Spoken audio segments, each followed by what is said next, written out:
क्या दोस्तों आप भी एक गवर्नमेंट एम्प्लॉय हैं और आप इंडियन स्टॉक मार्केट में इन्वेस्ट या फिर ट्रेडिंग करना चाहते हैं? तो दोस्तों आपके मन में एक सवाल तो आता ही होगा कि एक government employ Indian stock market में इन्वेस्ट या फिर ट्रेडिंग कर सकता है? अगर हाँ तो उसके लिए क्या रूल्स और कंडीशंस होते हैं, अगर नहीं कर सकता तो क्यों नहीं कर सकता। पर दोस्तों मैं आपको बताना चाहूँगा, आप लोगों में कई लोगों को आधी अधूरी जानकारी तो होगी, पर दोस्तों आप इस काम को आधी अधूरी जानकारी से करेंगे तो हो सकता है आपके पास एक लीगल नोटिस भी आ जाए। तो आप इस वीडियो को पूरा देखते रहिए लास्ट तक, ताकि आपको सारे रूल्स और कंडीशंस अच्छे से समझ में आ जाए। हम इस वीडियो को शुरू करते हैं बिना कुछ देरी के। हेलो दोस्तों, मैं हूं शिवराज राठौर और आपका हमारी वीडियो में स्वागत है। तो रूल नंबर 1 में आपको बता देता हूं, स्पेक्यूलेटिव ट्रेडिंग पर रोक। स्पेक्यूलेटिव का मतलब होता है सट्टेबाजी। यहाँ पर गवर्नमेंट ट्रेडिंग को सट्टेबाजी मानती है। जी हाँ दोस्तों, आपने सही सुना, यहाँ पर गवर्नमेंट ट्रेडिंग को सट्टेबाजी मानती है। तो वह अपने एम्प्लॉय से कहती है कि आप सट्टेबाजी नहीं कर सकते। तो दोस्तों आप यहाँ पर ट्रेडिंग नहीं कर सकते, चाहे वो एफएनओ में हो या फिर इंट्राडे में हो या फिर किसी भी सेक्टर में ट्रेडिंग हो, आपको यहाँ पर ट्रेडिंग नहीं करनी है। और आपको यहाँ पर शॉर्ट टर्म इन्वेस्टिंग भी नहीं करनी है। जैसे कि मैंने शॉर्ट टर्म इन्वेस्टिंग की और कुछ दिन बाद मुझे प्रॉफिट मिल गया तो मैंने प्रॉफिट बुक करके उसको बेच दिया। तो दोस्तों आप वो भी नहीं कर सकते, क्योंकि वह ट्रेडिंग के सेक्शन में ही आता है, क्योंकि गवर्नमेंट उसको ट्रेडिंग की नजरिया से ही देखती है। Rule number 2, allow long time investing. अगर दोस्तों आप एक गवर्नमेंट एम्प्लॉय हैं और अपने लॉन्ग टाइम फ्यूचर के लिए इन्वेस्टिंग करना चाहते हैं तो आप यहाँ पर इंडियन स्टॉक मार्केट में इन्वेस्टिंग कर सकते हैं, चाहे वो म्यूचुअल फंड में हो या फिर स्टॉक्स में हो या फिर ETF में हो। आप किसी भी सेक्टर में लॉन्ग टाइम इन्वेस्टिंग कर सकते हैं। आपको यहाँ पर लॉन्ग टाइम इन्वेस्टिंग करने की आज़ादी दी जाती है। पर दोस्तों यहाँ पर आपको ध्यान रखने वाली बात यह है कि आप लॉन्ग टाइम इन्वेस्टिंग सोच के कर रहे हो, पर उसमें कुछ दिन बाद ही आपको उस स्टॉक्स में प्रॉफिट मिल जाता है, फिर आप अपना प्रॉफिट बुक करके उसमें से निकल जाते हो, तो उसको सेल कर देते हो। तो दोस्तों आपको ये भी नहीं करना। अगर आप 1-2 बार करते हो तो कोई दिक्कत नहीं है, आप इसको बार बार करोगे तो आप गवर्नमेंट की नज़र में आ सकते हो। इसको वो ट्रेडिंग ही मानेगी, क्योंकि आप यहाँ पर शॉर्ट टर्म में इन्वेस्टिंग कर रहे हो। तो आपको शॉर्ट टर्म इन्वेस्टिंग से बचना है, मतलब कि आप इन्वेस्टिंग करके रखिए तो पर उसको लॉन्ग टाइम के लिए ही रखिए।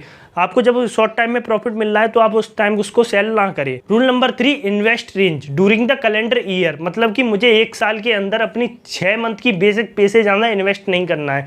जैसे कि मेरी 1 मंथ की सैलरी है 20,000 रुपये, तो मैं 20,000 इंटू 6 मतलब कि 1,20,000 से 1,20,000 रुपये 1 साल के अंदर ही इन्वेस्ट कर सकता हूँ, उससे ज़्यादा इन्वेस्ट नहीं कर सकता हूँ।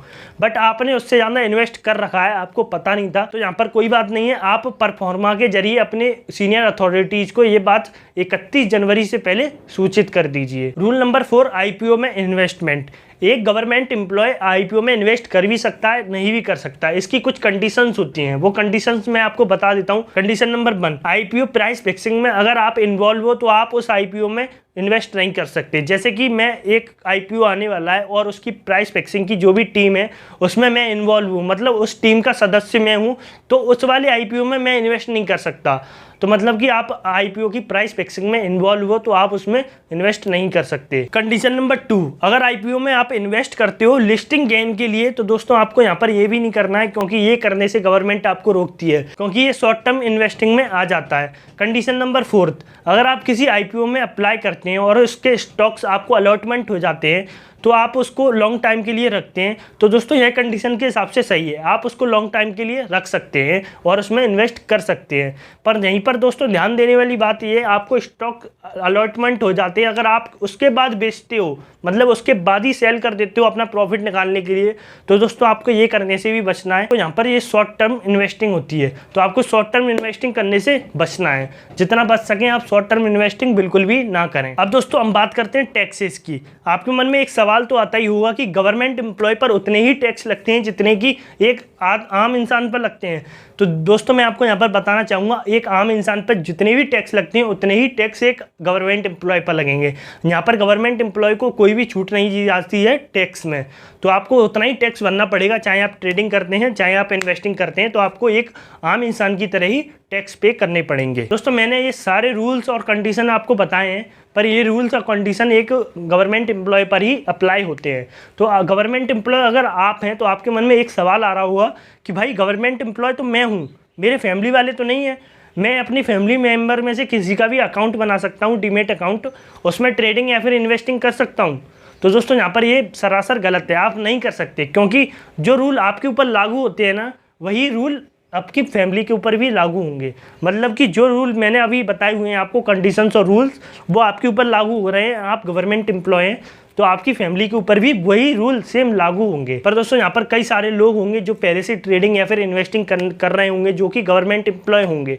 तो दोस्तों आप पहले से करते आ रहे हैं वो भी ठीक है, और आप सोच रहे होंगे कि मैं आगे भी करता रहूँगा, पहले मुझे कुछ नहीं हुआ तो अब क्या हुआ, तो वो भी ठीक है।